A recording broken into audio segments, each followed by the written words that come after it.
بحری جہاز پر حملے کے بعد امریکہ کے ایران پر حملے۔ ایرانی میڈیا کے مطابق جنوبی ایران کے شہر السلویہ اور بوشہر دھماکوں سے گونج اٹھے۔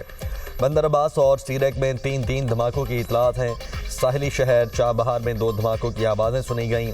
بندر دیر میں 5 اور جاسک میں 10 سے زائد دھماکے رپورٹ۔ امریکی سینٹکام کے مطابق ایران کے خلاف نئے حملوں کا سلسلہ شروع کر دیا ہے۔ کارروائی پاسداران انقلاب کی جانب سے قبرص کے پرچم بردار کنٹینر بردار جہاز پر حملے کے بعد کی گئی۔ ایرانی حملے کے بعد حملے کا ایک رکن لاپتہ ہے۔ جہاز پر آگ لگ گئی اور انجن روم کو شدید نقصان پہنچا، جس کی وجہ سے جہاز اپنا سفر جاری رکھنے سے قاصر ہے۔ ایران مفاہمتی یادداشت کی پاسداری ثابت کرنے میں ناکام رہا۔ حملے امریکی صدر کی ہدایت پر کیے جا رہے ہیں۔ حملوں کا مقصد ایران کی بحری جہازوں کو نشانہ بنانے کی صلاحیت کو کمزور کرنا ہے۔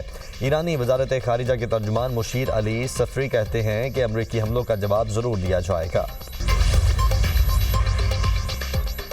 ایران کو اپنے فیصلے کی قیمت چکانا ہوگی، امریکی وزیر دفاع پیٹ ہیگسن نے خبردار کر دیا۔ سول میڈیا پلیٹ فارم پر کہا، ایران نے غلط فیصلہ کیا، اب اسے اس کی قیمت چکانا ہوگی۔ امریکی وزیر دفاع نے پیغام کے ساتھ سینٹ کام کا ایکس پیغام بھی شیئر کیا۔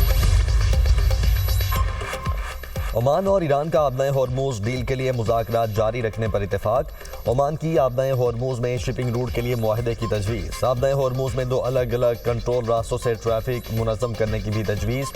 عمان کی تجویز پر ایران کے تحفظات برقرار۔ ایران کی آبنۂ ہرمز کے لیے مشترکہ انتظامی نظام قائم کرنے کی تجویز۔ اقوام متحدہ میں ایران کے مندوب امیر سعید اروانی کا امریکہ کو انتباہ کہا، امریکہ نے ڈیل کے تحت اپنے وعدے پورے نہ کیے تو ایرانی حکومت مفاہمتی یادداشت پر عمل ترک کر دے گی۔ ایرانی سفیر نے ایران پر 7 اور 8 جولائی کو حملوں کو اقوام متحدہ کے چارٹر اور باہمی مفاہمتی یادداشت کی خلاف ورزی قرار دیا۔ ایرانی سپریم لیڈر کا شہداء کے خون کا بدلہ لینے کا اعلان، شہداء کے قتل کے ذمہ دار پرسکون موت کا خواب اپنے ساتھ قبروں میں لے جائیں گے۔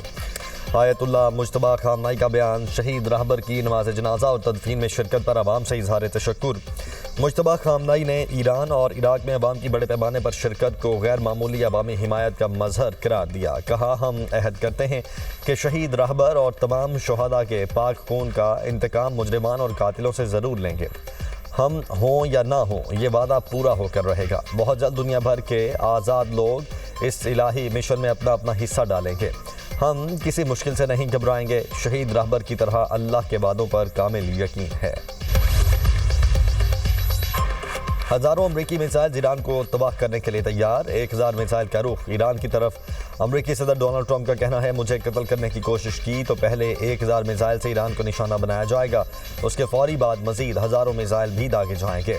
احکامات پہلے ہی جاری کیے جا چکے ہیں۔ امریکی فوج ایران کے تمام علاقوں کو تباہ کرنے کے لیے تیار اور مکمل صلاحیت رکھتی ہے۔ امریکی پابندیوں پر ایران کا سخت رد عمل، کہا، مفاہمتی یادداشت کے مطابق مذاکرات کے لیے مقررہ 60 روزہ مدت میں کوئی نئی پابندی عائد نہیں کی جانی تھی۔ امریکہ نے معاہدے کی خلاف ورزی کی۔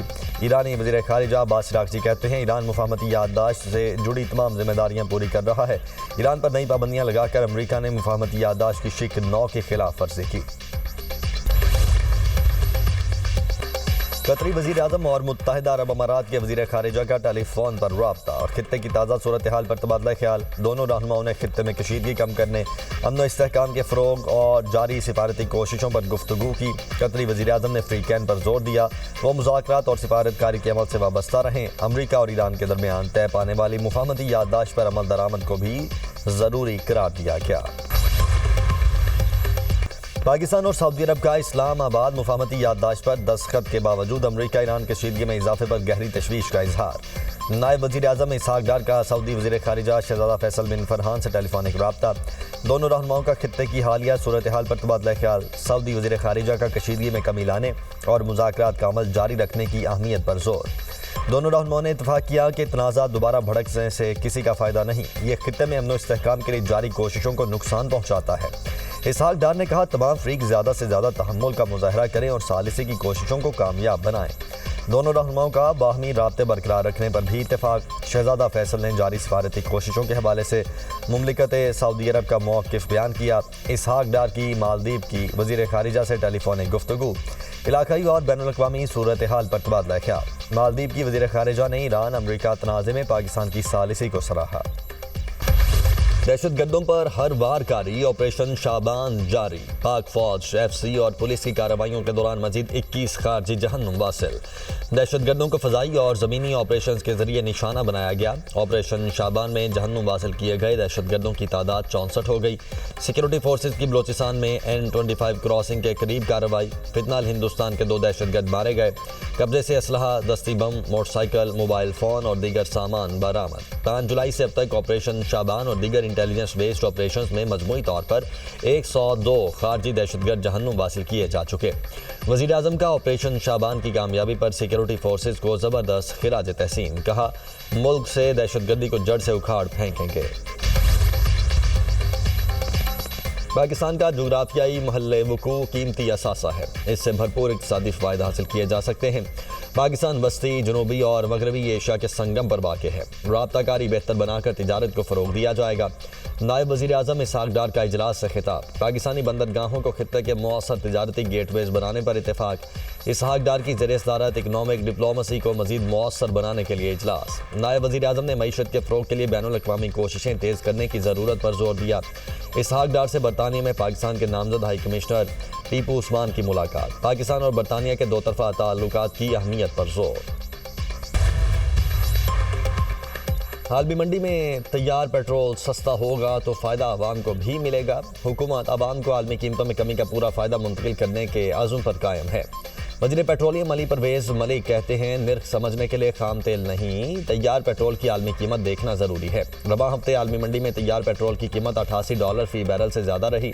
جنگ سے پہلے تیار پیٹرول کی عالمی قیمت $76 فی بیرل تھی۔ جنگ سے پہلے کے مقابلے میں عالمی منڈی کا پیٹرول اب بھی $12 فی بیرل مہنگا ہے۔ پاکستان اپنی ضرورت کا 70% پیٹرول بیرون ملک سے خریدتا ہے۔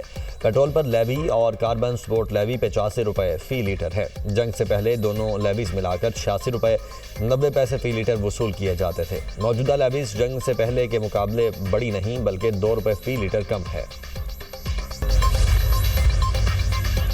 اسلام آباد میں گرج چمک اور تیز ہواؤں کے ساتھ بارش، لاہور سمیت پنجاب کے مختلف شہروں میں بھی بادل برس پڑے۔ میاں والی میں طوفانی بارش کے بعد گلی محلے ندی نالوں میں تبدیل، کئی فیڈرز ٹرپ ہونے سے بجلی کی سپلائی معطل، بھلبال، کندیاں اور دیگر علاقوں میں بھی بادل برس پڑے۔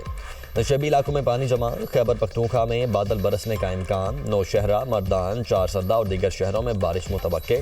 PDMA نے بارشوں کے باعث تیزی سے گلیشیئرز کے پگھلنے کا خدشہ ظاہر کر دیا، گلیشیائی جھیلوں کے پھٹنے اور لینڈ سلائیڈنگ کا خطرہ بڑھ گیا۔ سجاول میں جاتی روڈ پر خوفناک ٹریفک حادثہ قیمتی جانیں لے گیا۔ غلام شاہ سیم نالے کے قریب رکشے اور کار میں خوفناک تصادم، خاتون اور 4 ماہ کے بچے سمیت 4 افراد جاں بحق، 2 زخمی۔ سجاول حیدرآباد روڈ پر کار اور روڈ رولر میں تصادم، نون لیگ کے ضلعی صدر لال بخش جتوئی جاں بحق، 2 افراد زخمی۔